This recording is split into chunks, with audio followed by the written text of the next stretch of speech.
का मुद्दा नहीं उठाते, क्योंकि अभी इलेक्शन में प्रचार तो भोजपुरी में हो रहा है। हाँ मैथिली भाषा या भोजपुरी हाँ जो भी है हाँ उसी में हो होता रहा है। लेकिन अब की हम लोग जो वादा किया हाँ हम लोग काम करने के लिए, उसको अब की हम लोग हराएंगे। हाँ रहीमन चाक कुम्हार के मांगे दिया न दे, छेद में डाल के चाहे ना गढ़ ले। अब की हम लोग इन लोग को हराने का काम करेंगे, ऐसे ये मानने वाला नहीं है। तो इस समय मैं यहाँ पर हाँ एक बार धारणा में आया था, आप ही जैसा बाइट दिए थे, हाँ तो हम बोले थे कि मोदी जी आप सब जगह जाकर भोजपुरी में बोले कि हम आऊंगा तो आश्रम कर देंगे। अच्छा। आप भोजपुरी को बुर्बक बनाते हैं। हाँ अब की बार आपका देखिएगा जवाब मिल जाएगा। जो आपका एमपी बहुत घट गया, हाँ भोजपुर से इनका सफाया हो गया, हाँ तो अब की बार भी हाँ उसी तरह इनका सब सफाया होगा। जो जो हम लोग को मांग नहीं पूरा किया, तो ये मोदी जी ने आपसे वादा किया था पूरा सब जगह इसको भोजपुरी भाषा को संविधान के 8वीं सूची में शामिल किए, बना रहा। चाहे जहाँ जहाँ भोजपुरी इलाका है, यूपी से लेकर बिहार तक भोजपुरी है, सब जगह किए हैं। हाँ। बनारस में भी किए। हाँ। इसीलिए हम लोग विरोध किए, तो बहुत जगह इनका वोट का बढ़ा गया। अच्छा। एमपी कम हो गया। हाँ। अब कि बिहार में भी उसी तरह इनका पार्टी का होगा। तो आपको बिहार की राजनीति में इस समय क्या देख रहे हैं? आप तो रोज देख रहे होंगे कि वहाँ पे बिहार में इस समय काफी उथल पुथल चल रहा है, तो क्या देख रहे हैं इस समय वहाँ पे? यही भारतीय जनता पार्टी के क्या देख रहे हैं? यही देख रहे हैं कि जितने लोग वादा किए थे ये हाँ। निभा नहीं रहे। हाँ तो इसलिए इन लोग को जाना तय है। हाँ हाँ यही तो मुद्दा है। प्रशांत किशोर जी अभी अभी बिहार के अंदर गए, लोगों के घरों घरों जा रहे हो, सबको जोड़ रहे हैं, को वह बिहार को जोड़ रहे हैं कि बिहार को रोजगार से जोड़ो, बिहार को शिक्षा से जोड़ो। क्या आप प्रशांत किशोर जी को कैसा देखते हैं बिहार में? सब देखते हैं। हाँ। लेकिन इनका इसमें जादू नहीं चलेगा। इनका जादू चलेगा कि जो केंद्र सरकार और बिहार में सरकार है, हाँ। उसको ये सफाया कर देंगे वोट काट कर। अच्छा। हाँ ये जीतेंगे नहीं। अच्छा। बाकी ये जो वादा करते थे काम के विकास के लिए, ये खत्म करने जा रहे हैं। अच्छा। हाँ तो आपको ये लग रहा है कि प्रशांत किशोर जी सरकार तो नहीं बना पाएंगे, लेकिन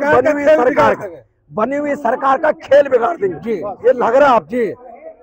तो क्या लग रहा है आपको इस समय? आरजेडी है रेस में? आरजेडी के सवाल यहाँ नहीं है, बिल्कुल नहीं।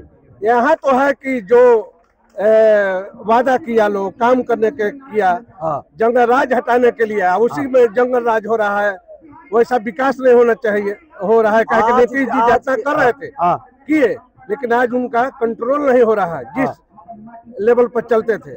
जैसे एज में हम लोग बच्चा को थोड़ा सहन होता था, हम लोग बोलते हैं तू जवान हो गया अभी यही कर रहा है। तो उसी तरह नीतीश जी काम किए हैं बिहार में, लेकिन जितना उनको सपोर्ट मिला और करना चाहिए था और शांति लाना चाहिए था।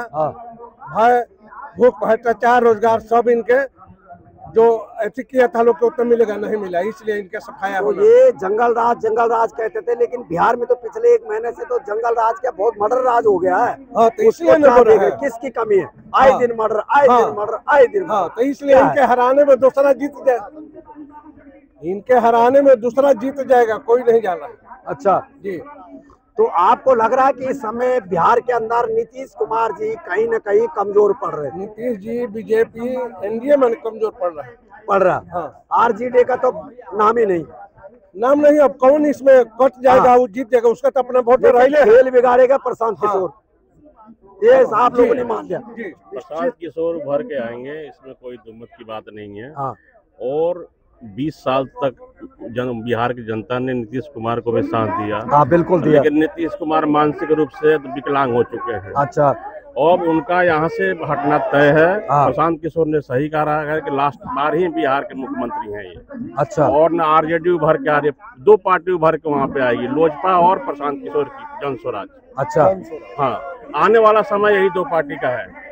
तो चिराग पासवान जी भी अलग पार्टी लेके खड़े हो गए। चिराग पासवान जी हैं, अलग हैं, लेकिन आने वाले समय वो जन स्वराज के साथ हो जाएंगे। एनडीए के बाद एनडीए भी यहाँ से जाने वाला है, क्योंकि इन्होंने कोई भी वादा किया ना रोजगार दिया। सिर्फ एक रोड बना है, बिजली का काम हुआ है। खाली रोड से विकास नहीं होता ना सर? की रोड से विकास नहीं होता। मोदी जी ने ये भी कहा था कि इस चीनी मिल की मिठास मैं खाऊंगा तब बिहार दोबारा। कहाँ हुआ? ये वादा है ना, किया था ना वादा। दिल्ली में देखो क्या क्या इन्होंने वादा किया, क्या पूरा हो रहा है क्या? तो आज के टाइम में बीजेपी का भी ग्राफ गिर रहा है, और पब्लिक कहीं ना कहीं नए चेहरे को अपना देखना चाह रही है कि उससे उम्मीद लगा के बैठ रही है कि वो कुछ ना कुछ वो करे। अच्छा, तो आपको ये लग रहा है कि इस समय बिहार के अंदर प्रशांत किशोर की एंट्री का मतलब है कहीं न कहीं भाजपा का खेल। बिहार के राजनीति में प्रशांत किशोर के आने का मतलब है कि पूरा देश के राजनीति में एक हलचल होगी, आपको मैं विश्वास दिलाता हूँ। उसके बाद वो प्रशांत किशोर दिल्ली में की ओर आएंगे वो, ठीक है। क्योंकि जो भी लोग वादा कर रहे हैं कोई निभा नहीं रहे हैं, खाली जनता को जुमलेबाजी कर से ऑप्शन ऐसा नहीं कर। वो कह रहे मैं 12 से 13 मुख्यमंत्री बना चुका हूँ, प्रधानमंत्री बना चुका हूँ, अब जब मैं इतने राज्यों को प्रधान मुख्यमंत्री बना सकता तो जनता को कह रहे हैं एक बार आप आजमा के देख लो। बिल्कुल बिल्कुल, आपकी सच्चाई यही, आप एक बार आजमा के देख लो, आजमा के देखो। काम और करेंगे तो दोबारा लाना है, कि मुझे किसी न पैसे की लालच है न पोस्ट की लालच है, क्योंकि मुझे जो भी फैसिलिटी मिली है उन राजनेताओं से कहीं अच्छी मिली हुई है, तो उनका कोई लालच नहीं है। जो छोटी पद के लिए कोई वो मतलब उनको लालच नहीं। तो मनीष कश्यप भी उनसे जुड़ गए। हाँ, मनीष कश्यप जी ने कहा भाजपा से तो मैं गलती कर गया जुड़कर। बिल्कुल, वो तो विकास के नाम पे जीरो है, बिल्कुल जीरो। सारे बड़े बड़े नेताओं का आज 25 साल में बात जोड़ती है। फर्स्ट टर्म में जो नीतीश कुमार ने काम किया उसके बाद क्या काम किया है क्या? अच्छा, आपने देखा वो जितना फर्स्ट टर्म में काम हुआ उसके बाद उतना काम नहीं हुआ बिहार। अच्छा, ये सबसे बड़ी दिक्कत है ये। तो आपको ये लग रहा है कि बिहार के अंदर जो नीतीश कुमार जी ने 10 साल के अंदर जो काम दिखाया था उसके बाद कहीं ना कहीं वो ढीली पड़ती गई और आज जो जंगल राज का आरोप लगाती थी, आज बिहार में मर्डर राज मर्डर राज चल रहा है। देख लीजिए आप 2 महीनों से कितने मर्डर सारे हो रहे हैं और प्रशांत किशोर जी कहीं ना कहीं खेल बिगाड़ेंगे। तो नमस्कार दर्शकों, आपने देखा होगा कि इस समय हम जंतर मंतर पे यहाँ पे धरना प्रदर्शन चल रहा है कि भोजपुरी भाषा को संविधान के 8वीं सूची में शामिल किया जाए और जिस तरह से कन्नड़, मलयालम, तेलुगु या बांग्ला भाषा को मान्यता दी गई इसी तरह से भोजपुरी भाषा को भी मान्यता दी जाए।